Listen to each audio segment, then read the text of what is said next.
Hello again, and congratulations, you've made it to part 3 of my video. I'm done with the geometry. I'm sure some of you will be glad to hear that, and I'm just going to show some of the best reflections and provide a brief explanation. I'd consider this image to be the main reflection of Cydonia, as it shows all 4 gods in one image. On the bottom is Osiris the rose. Directly above him we see the mask of a falcon or a bird. Of course, that represents Horus. Above him is a fanged demon, which could only be Seth. And above him is another burning heart, which of course represents Isis. While the previous image is probably the centerpiece of Cydonia, I would consider this image to be probably the most important, because it was through this image I was able to discern that the stars we need to be following are Orion the hunter and Sirius the dog star. Just below that winged ship on the top, we see a rather large shadowy figure, and he's got 2 shields as arms. That's Orion the hunter. Below him is the D&M pyramid shining as a 5-pointed star, 1, 2, 3, 4, 5, and just below it is the clear face of a dog. Here's the dog star on high-resolution data, a giant star crowning the head of a dog.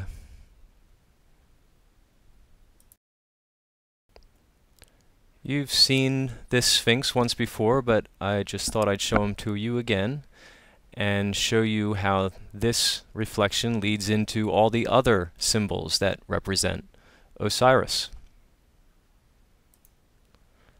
Just slide that Sphinx open a little and we find Osiris the bull.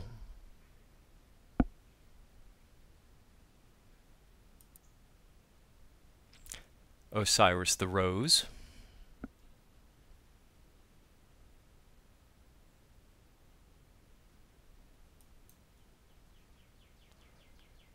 Osiris the butterfly.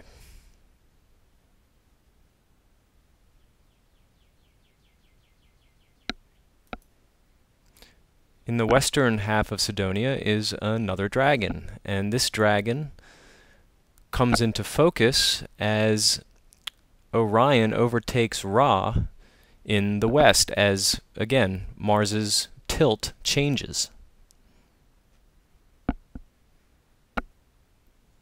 Another stunning image of Osiris.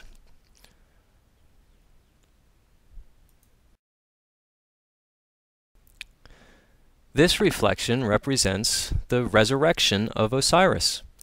On the bottom, we see what appears to be a seed opening up, and that is actually made out of the coffin of Osiris. And directly above it, we see another flower blooming. It's a rose, Osiris the rose.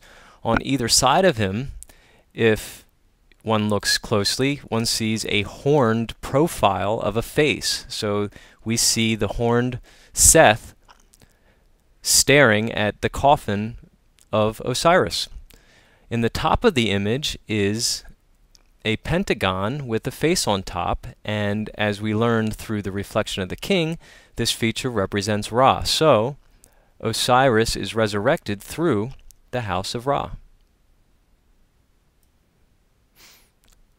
As the story goes, Seth has destroyed Osiris, chopped up his body, and strewn his parts all over the landscape.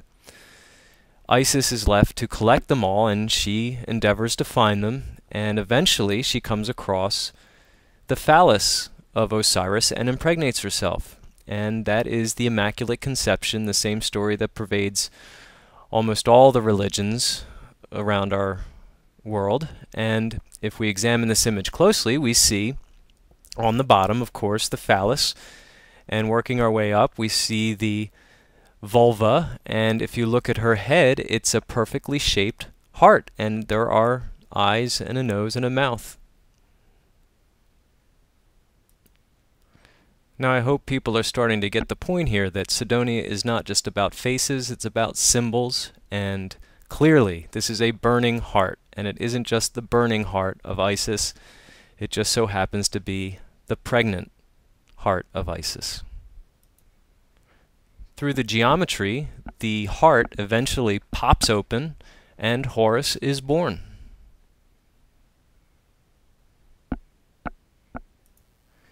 Here we see a reflection of Seth as he's looking down upon Horus, who has still not yet been conceived.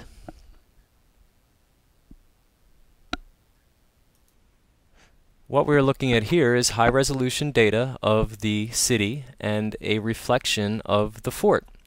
Now the fort is a contention between Isis and Seth, just like the face was the contention of Horus and Seth. The only difference is when Seth and Isis get together and do battle, it's far more powerful, and this power is reflected, meaning there are far more meaningful images to be found on the fort than there are on the face. And we see here two faces. On top we see that image of Seth, and on the bottom is the mask of Isis. Here we have another reflection from that same high-resolution data. In the center we see a clear reflection of a dog's face, and his entire body seems to be encased in the shape of a star. Right above his head is a single bright star, indicating, of course, once again, Sirius, the dog star. Looking down on this innocent-looking dog is a much bigger and meaner-looking dog. And what I find intriguing about this dog is his forehead just happens to be in the shape of the character Omega. Can you find the character Alpha? I promise you it's there. What we're looking at here is a reflection of what appears to be a dark star. And it was through this symbolism that I was able to conclude that what is orbiting our sun is actually a dark star and not a planet.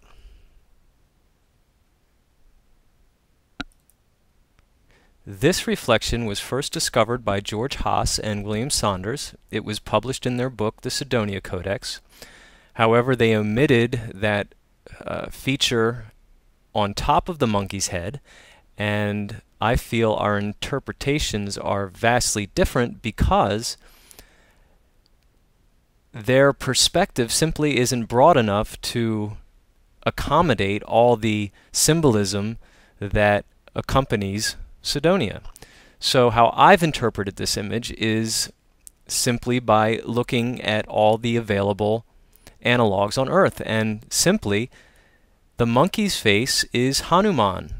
Hanuman is the Hindu version of Horus. The story is virtually identical, so that's what the monkey's face is. That's Hanuman, and he sits upon a heart-shaped breastplate. Again, that is Isis. And above him, as the Hindu version of the story goes, he has an army of warriors, his warriors of light, and these warriors of light help him defeat the forces of darkness. So there it is, Cydonia in a very, very compact nutshell. By far, this isn't everything I wanted to discuss and share, but hopefully I've covered the basics and maybe even inspired some of you to go to my website and learn some more. One thing I'd like to stress before I leave you all is that from the very beginning of my efforts, I've never, ever asked anyone to believe me.